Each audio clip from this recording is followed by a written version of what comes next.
স্পিকারের গুণগ্রাহী প্রথম থেকে অনেক সেমিনার দেখেছে আগেই। তনু কালী প্রথমবার ওনার সেমিনার দেখলো। আজ ওরা কফি শপে বসেছে গল্প করবে।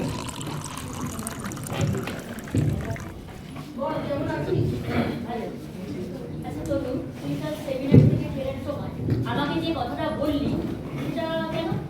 ও মা, বলবো না কেন? তোর কি মনে হয় কালকে ওই স্টেজ থেকে যে ভদ্রলোক এত ভালো ভালো কথা বললেন তার 10% নিজের জীবনে ইমপ্লিমেন্ট করে? তো কেন আমার মনে হলো? ও মা, বলবো না কেন? মনে হবে না কেন? ওই ভদ্রলোক কালকে যা যা বললেন তার মধ্যে বেশিরভাগ কথাই তো আমার ঠিক মনে হলো। আর আজকালকার জীবনে আমাদের বেঁচে থাকাটাই ইম্পর্টেন্ট। ম্যাপ কনসেপ্টটা ব্যাটারি করে না। কেন নয়? মানুষের মতো মানুষের বাঁচার সমস্যাটা কোথায়? দেখ ভাই, একটা জিনিস বলি, মানুষের মতো মানুষের বেঁচে থাকাটার ব্যাপারটা নয়। ব্যাপারটা হচ্ছে আজকের দিনে বেশিরভাগ মানুষ তার মনুষ্যত্ব হারিয়ে ফেলেছে বা ফেলতে চলেছে, তুই যাই বলিস না কেন সেটা। আর তার মধ্যে বেশিরভাগটা দায়ী আমার মনে হয়েছে আমাদের আর্থসামাজিক অবস্থা। তাই না কি? তুই এইরকম ভাবছিস কেন? আমার মনে হয় বেশিরভাগ মানুষ এটা মেনে চলে। আর কালকে যে কিনোট স্পিকার প্রদেন বাবু, তাকে আমি দেখেছি, তিনি যা বলেন তাই জীবনে মেনে চলে। তুই নিজের চোখে দেখেছিস? অবশ্যই। তোর বিশ্বাস হচ্ছে না? না, তা নয়। ম্যাক্সিমামটা তো আমি দেখেছি যারা বেশি স্টেজে ভালো ভালো কথা বলেন তারা কাজ করলে কিন্তু আবার তেমন ভালো ভালো করেন না। সবার কথা জানি না, তবে প্রোটেন্সের সম্পর্কে বলতে পারি কি ওয়ার্ক দেখাও। তাই? সত্যি? অবশ্যই। লাস্ট ইয়ার সোনার বাংলা হোটেলে একটা হোল ডে ওয়ার্কশপ হয়েছিল, সেখানে আমি অ্যাটেন্ড করেছিলাম।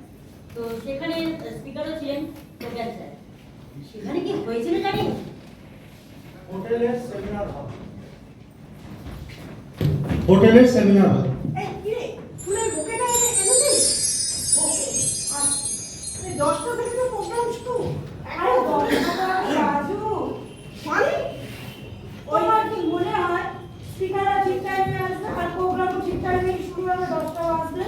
ওই দেখ প্রোগ্রাম স্যার এসে গেছে। আসো, গুড মর্নিং স্যার।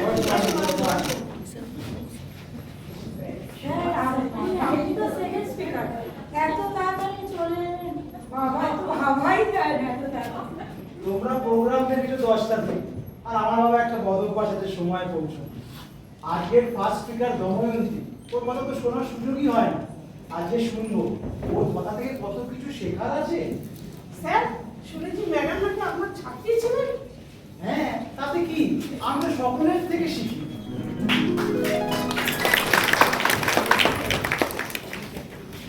নমস্কার, গুড মর্নিং, শুভ সকাল। আমি আজকে একজন বিশেষ মানুষকে ডাকছি আপনাদের সামনে, যার কথা শোনার জন্য আমরা অধীর আগ্রহে বসে থাকি।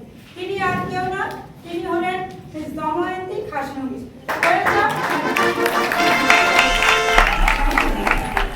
উপস্থিত সুধীবৃন্দ, এইরকম অব্যবস্থার মধ্যে আমি পারবে না। ঠিক করে আরে মাইকি যদি নিচে চিৎকার করে আমার আর কথা বলার দরকার নেই। এই দেখ, ভালো করে দেখ, ঠিক করে। হ্যাঁ, সরি ম্যাডাম, সরি ম্যাডাম। হ্যাঁ, যা বলছিলাম, দেখুন জীবনে সমস্যা তো থাকবে, তাতে ভেসে গেলে বা রিঅ্যাক্ট করলে কি চলবে? মানিয়ে নিতে হয়। আবার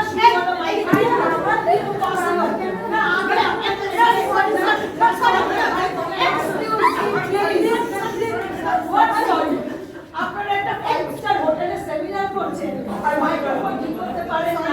সরি ম্যাম, আমি আর কথা বলবো না। আপনারা নেক্সট স্পিকারকে ডেকে নিন, আমি ওয়েট করছি, বসে আছি। যদি পরে মনে হয় ভেবে দেখবো, কথা বলতেও পারি। নেক্সট স্পিকারকে ডেকে নিন, আমি এভাবে কথা বলতে পারবো।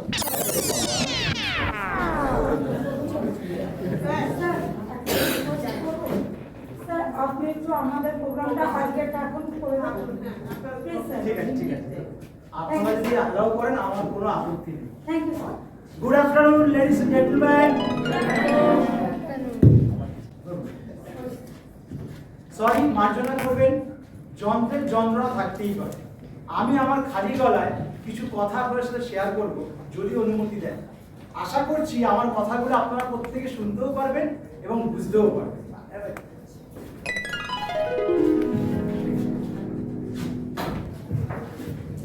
সেমিনার হলের লাঞ্চ ব্রেক।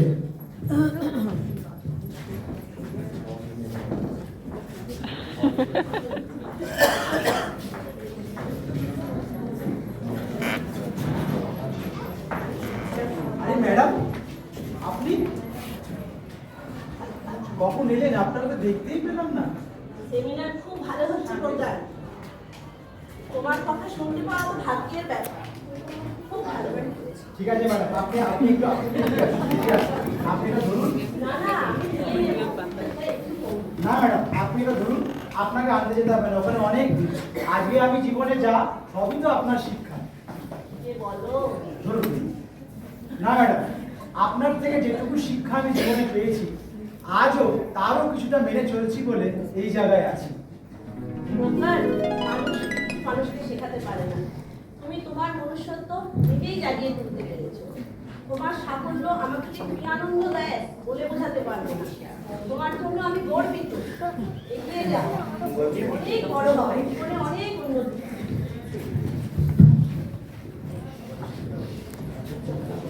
সেমিনারের tea break.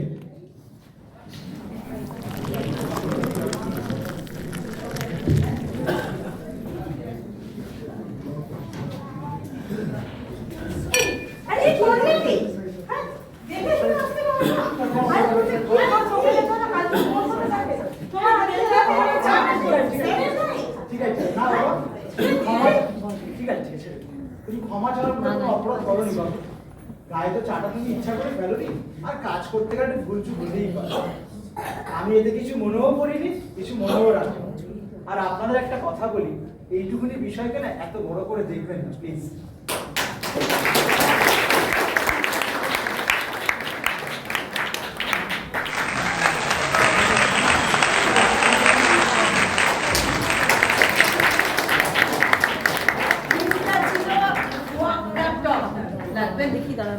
Walk the talk মানে লিডারশিপ।